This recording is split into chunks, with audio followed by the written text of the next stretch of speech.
matters to me.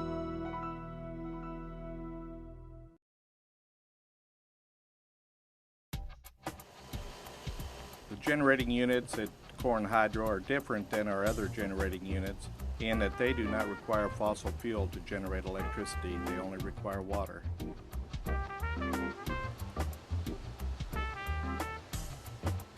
The dam was originally constructed in 1929 by Florida Power Corp, and they ran it until the mid-70s.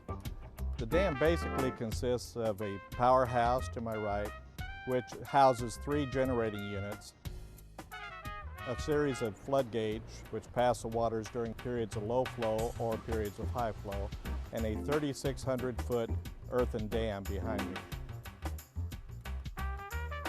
At the very end of the dam, there's also an emergency spillway and a fuse plug. The operation is pretty simple for the most part. Water comes down the Ochlockonee River and Little River in from the drainage basin into the lake. The water piles up and reaches a level of 68.5 feet, which is where we're mandated to try to maintain the level. During periods of low flow, like today for example, we don't have enough water coming into the lake to run a turbine generator, so we have one of the floodgates open passing water downstream. Once we do have enough rainfall in the drainage basin, then we can go ahead and put a unit in service, start making electricity, and close off one of the floodgates. And that's the way that we would normally control the level during most of the operations. If it rains in our drainage basin quite a bit, we can see the lake level fluctuate up or down depending on the amount of rain.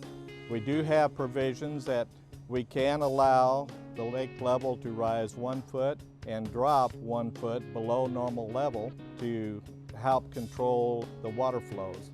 Depending on where the rain event is, it will take a period of time before it gets here. Of course, if it falls directly on the lake or the surrounding lake area, then we'll see the impact almost immediately. If it falls at the head end of Little River or the Ochlockonee River, it'll be anywhere from 12 hours to a day and a half before we ever see that water coming into the lake. During that period of time, we would try to compensate and increase the loading on the units or open up floodgates if necessary to pass that water on downstream. One of the primary concerns that we have is the dam integrity, because we do not want the earthen dam to ever be overtopped. The facility was engineered to have an emergency spillway and a fuse plug on it so that during periods of high water levels, when we can't pass all of the water that comes into the lake downstream, at that point the lake level would start to rise. This emergency spillway, which is located at the far end of the earthen dam, was designed when the lake level reached 72.3 feet, that water would start flowing across it, out into the woods and then back into the river downstream. If the lake level continued to rise and reach 74.3 feet, then the fuse plug would be overtopped by the water from the lake and slowly start to erode. As it eroded away, it was designed to allow more water to pass at that end and preserve the integrity of the dam. The project that we're doing here at the Core and Hydro facility is to address a dam safety concern that the FERC, the Federal Energy Regulatory Commission, or we call them the FERC or FERC, raised with the city several years ago as a result of a similarly designed dam up in Michigan that failed. A dam much like ours here had a breach, or part of the earthen structure washed away, which resulted in a lot of water being released downstream. We performed a series of engineering studies and analysis that identified that we had the potential for the same type of failure that occurred up in Michigan. And as a result of that, FERC has directed us to come up with a plan to correct that risk of failure. We've worked with them and centered on a design of installing a new spillway, a concrete spillway that won't be exposed to the erosion like the existing earthen spillway is. A spillway is a structure that allows us to release water. It's similar to like your bathtub at home. where if the bathtub gets real high, there's an emergency drain at the top of the bathtub to keep it from overflowing. That's what the emergency spillway does here, because you don't want the lake to get so high that the entire dam structure is at risk of failure. The spillway project that we're doing has two components to it. The first component is we're going to come out immediately next to the existing floodgate structure at the facility and install an 825-foot long concrete spillway.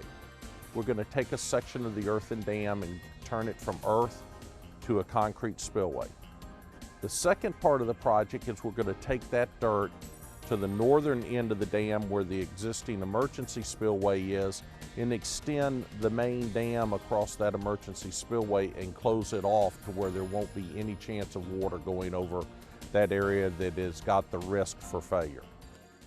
The project should take us about 7 months to construct.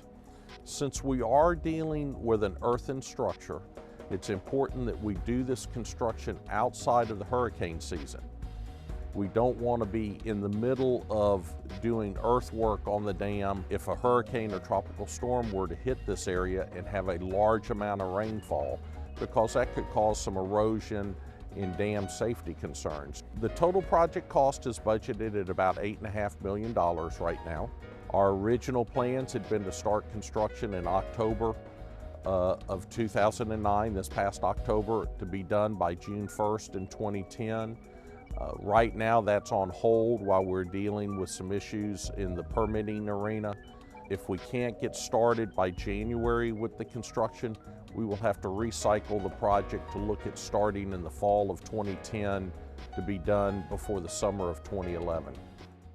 We've been out talking about this project in several forums. Earlier this year, in the spring of this year, following the March storm, there was a meeting with downstream counties and residents, primarily to talk about the March flooding event, but during the course of that meeting, there were questions by some of the downstream residents about this project. We've also met with the Friends of Lake Talquin and talked to them about the facility operations and this project.